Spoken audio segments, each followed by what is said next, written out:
আসসালামু আলাইকুম গাইস, কেমন আছেন? আশা করি ভালো আছেন।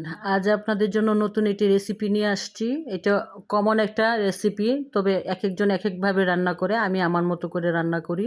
তো আজ কিভাবে আমি এটা রেডি করব এবং কিভাবে রান্নাটা করি সেটি আজ আপনাদেরকে দেখাবো।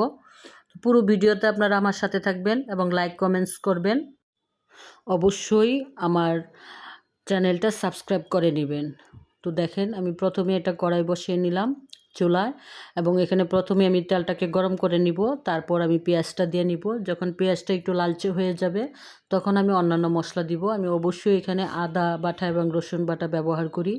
বড় মাছের সাথে সবসময় আপনারা হাফ চামচের মতো আদা বাটা, হাফ চামচের মতো রসুন বাটা দিবেন। তো আমি প্রথমে একটু পানিটার মধ্যে তেলের মধ্যে একটু পানি দিয়ে নিই, কারণ হচ্ছে পানিটা দিলে ঝাঁঝটা বের হয় না। এখন আমি আদা বাটা রসুন বাটাটা দিয়ে দিয়েছি, যে অল্প পরিমাণে দিবেন। এটা শুধু খাবারের টেস্টটাকে বাড়ায়। এবং পেঁয়াজ বাটা তো অবশ্যই দিবেন। দেওয়ার পরে এটাকে একটু কষিয়ে এখানে আপনি মরিচের গুঁড়া, ধনিয়ার গুঁড়া, জিরের গুঁড়া, তারপরে হচ্ছে হলুদের গুঁড়া দিয়ে দিবেন। আমি গোয়ামুড়ি পছন্দ করি, তাই আমি প্রত্যেকটা বড় মাছের তরকারিতে গোয়ামুড়ি ইউজ করি। এটা মিষ্টি জিরা। তো এটা মানে সুঘ্রাণ আনে খাবারে এবং খুব টেস্ট করে খাবারটাকে, এবং দেখতেও কালারটা অনেক সুন্দর হয়, সবুজ সবুজ একটা ভাব থাকে ঝোলের মধ্যে।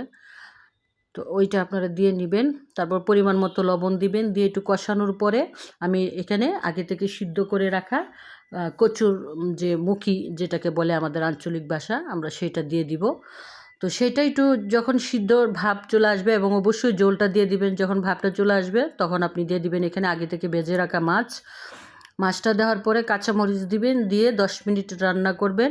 রান্না করে এটাকে নামিয়ে নেবেন। দেখবেন এত টেস্ট খাবার এবং এত সুস্বাদু হয়, গলায় তো কখনোই ধরবে না এবং খুবই ভালো লাগবে, এবং হাত চেটে পুটে খাবেন। আমরা এইভাবেই রান্নাটা করি। এটাই মূলত আমি আমার মায়ের কাছ থেকে শিখেছি রান্নাটা। এভাবে আপনারা রান্না করে দেখতে পারেন। রান্না আসলে একটা শৌখিনতা, রান্না একটা শিল্প। রান্না সবাই পারে, এরকম না যে রান্না কারো কাছ থেকে শিখতে হয়, সেরকমটাও না। রান্না একবার দেখলেই সবাই পারে, শুধু পরিমাণটাও বুঝলেই হয়। আর রান্নার মধ্যে একটা সৌন্দর্য কাজ করে, তো সেটি হলো আসল। আর নারীরা তো রান্নার মধ্যে ফার্স্ট। নারীর কাজই হচ্ছে রান্না বান্না গুছানো, এটি তাদের প্রধান কাজ হিসেবে থাকে।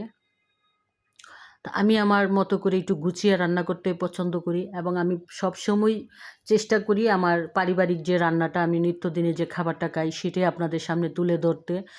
এবং এটার মধ্যে খুব বেশি খরচও হয় না, এবং এটা দেখাইলে অনেকের উপকৃত হয়। অনেকেই অনেকভাবে রান্না করে, হয়তো বা এক একবার এক এক রকমের রান্নাটা করলে হয়তো ভালো লাগবে দেখতে। সেই জন্য তো লাস্ট আমি একটু ধনিয়া পাতা দিয়ে দিই। এটা আপনারা দিতেও পারেন, নাও দিতে পারেন। তো আমি একটু দিয়ে নিই ধনিয়া পাতাটা।